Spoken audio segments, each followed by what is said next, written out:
Yeah, they're shredders, and I'm super thankful. They're my history in touring is intrinsically tied to their history in touring. Yeah. My very first tour that I tour managed, they were the first of four. Oh, So okay. yeah, so they've been in my world in some way for like 19 years or something like that. Wow, Yeah, that's cool. So yeah, and I love them dearly. So yeah, man. Yeah, the Bell Rays from Riverside, they're the same thing with me. They're like people that I've known since even before I was even doing live sound. And then, because I had a long friendship with them, when I did get into doing sound, they were like the first band that was willing to take me out on tour as their engineer, like in late 2005, I guess that was. That's how you do it, man. Somebody's got to be brave enough to take a risk on you, and I always joked, like, I kind of always joked, I was like, this is part of I had toured with them prior to, but I shot a bunch of video footage and I'd taken a bunch of photos. I took a lot of photos of that band. At some point, I think I did lights at one tour. I don't know I'm not an LD. They were like, yeah, we're kind of thinking about maybe, doing a sound person. It would be really cool because they're a weird band. And I think people had a hard time mixing them. Maybe, I don't know. I was just like, well, maybe I'll take a crack at it. You'd probably not sound good, but you'd sound the same version of not good every night. It'd be my iteration of that. So, but I think it worked out all right. I don't think we had any like catastrophic failures. Yeah. So. Yeah. Well, that's the thing is that like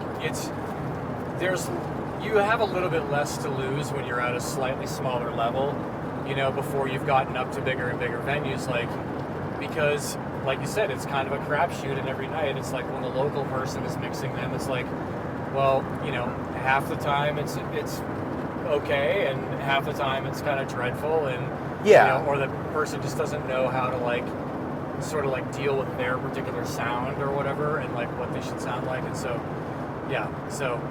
better to get in on the ground floor before they're too big, because then at least if they take the chance, and if you were just really really bad or whatever, then they'd be like, okay, well, half the time we were going to have really bad sound from the locals anyways. Yeah. But instead, you'd be like, hey, you're able to prove that no, I can actually.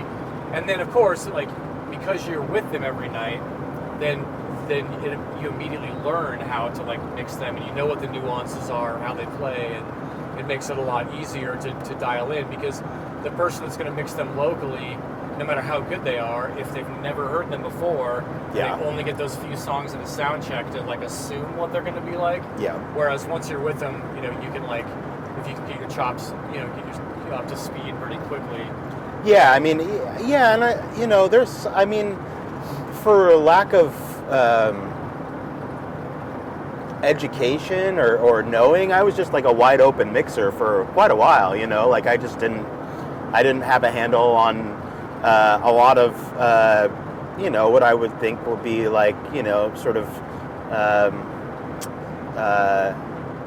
sort of professional techniques in terms of how you deal with compression and how you EQ things and all that, and so things were fairly what I would call natural sounding, and that works, if it works if you it's just more work, I think, but it worked out all right, and a lot of that,